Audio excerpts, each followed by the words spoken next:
As per you, spiritually and scientifically and psychologically speaking, what is Pitru Dosha? So Pitru Dosha can be metaphorically understood as the soul's journey, possibly like a karmic knot, between the soul's journey as it intersects with the unfinished ancestral stories. So there are unfinished ancestral stories, and I am intersecting with those stories. So I'm involved in some way with these ancestral stories. And these stories are like a shadow over my life. So I can understand Pitru Dosh like that my ancestors left. Maybe they were unfulfilled, their desires. Maybe they felt that they were not respected, honored, cared for. There was no concern, and they go away, right? And now I have guilt because somewhere I know that I didn't take care of my father or grandfather or great-grandfather, whatever it is, right? So I carry that guilt. Yes. Now, because of that guilt, I want to atone for my sins. So because I want to atone for my sins, I will either pray or I will do some charity or I will do some puja, right? So that they can be at peace. So when they are at peace, I am at peace. So I feel psychologically and spiritually, like you spoke about the Garud Puran. You spoke about, there's also kind of Skanda Puran. Okay, Skanda Puran ke andar, lot of Shraddh related stuff is mentioned. Okay. Now, what is happening is that when were these Puranas written? I was reading from 5th century, as way back, 5th century, till the 12th century. That means many scholars have written the Puranas. It's not one person that's written the Puranas, right? Many people have written the Puranas. And these are basically Smriti. They're written from memory. It's not Shruti. It's Smriti, right? So many scholars wrote these various things in the Puranas. The Skanda Purana has something like 81,000 verses.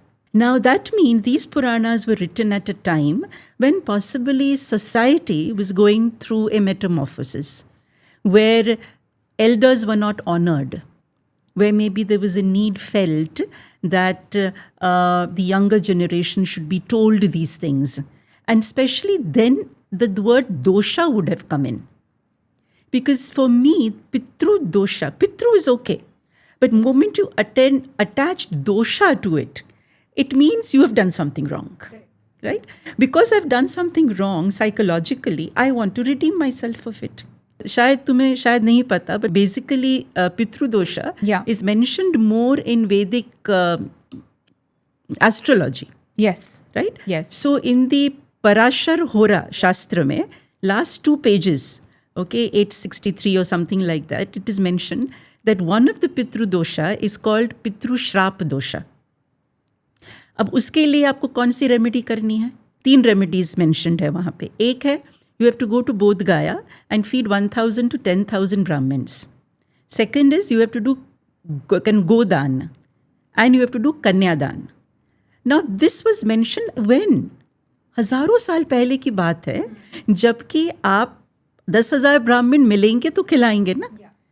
So a king could do that, right? Even cow to give charity, like to do Godan, उसके लिए भी गाय चाहिए.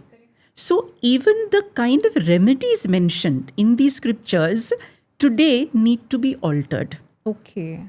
So the scripture cannot be wrong, but possibly the interpretation of the scriptures across time, it has been possibly corrupted in some way. So you're saying that perhaps, possibly in today's time, Godan and Kanyadan may not be like an antidote to Pitru Dosha?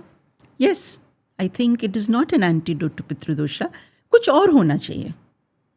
And interestingly, there are so many things mentioned that can be done. So I feel that when somebody, especially an astrologer, will tell you that you have Pitru Dosha, right? There's nobody else who will tell you that. Correct. Looking at the Kundali and looking at the planets like Rahu, Ketu and Saturn in the 9th house, because the 9th house is the house of the ancestors.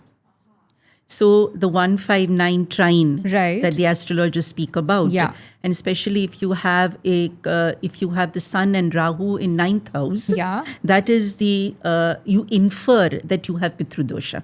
and your ancestors are not too happy with you, Acha. is what is mentioned in the scripture, in the astrological scriptures. And interestingly, you know how many doshas are there? 14. 14 Pitru Doshas? So there is Pitru Shrap Dosha, Pitru Vansh Dosha, Pitru Shrad Dosha, Pitru Dosh if you're not having children. 14 such doshas are mentioned. So koi na koi dosh to sab mein hona hi chahiye. Also, it is mentioned that every third horoscope has Pitru Dosh. That common, huh? That common.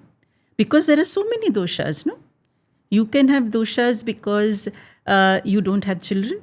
Maybe that could be some dosh you are carrying. But what if I don't want to have a child? Then I don't think you'll be having a dosha. It's your choice. But some people could interpret that as dosha. Maybe. But then it depends again. No? If the astrological chart, see, that's why I said it's like a shadow over your chart, right? The key is that maybe there is some dosha. Every family has some problem or the other, right? Correct. But it cannot be inferred that you have Pitru Dosh. Only an astrologer can tell you that. Because in Skanda Puran, in Garud Puran, they don't talk about dosha. Like in Garud Puran, they will talk about the various hells. Right? Like you die and you die with trauma or you die with some problem, then you can go to hell. And there are many hells that are mentioned there. In Skanda Puran, a lot of Shrad related stuff is mentioned. Okay. But they don't mention Pitru Dosh. Pitru Dosh is basically a very Vedic astrological thing. So that is interesting to understand, If you enjoyed watching this content, you can watch the full in-depth video on the Body to Being podcast hosted on Shlloka YouTube channel. To continue watching shorter pieces of this content, you can subscribe to Shlloka Clips on YouTube. Don't forget to like this video and follow us on Spotify. Pranam.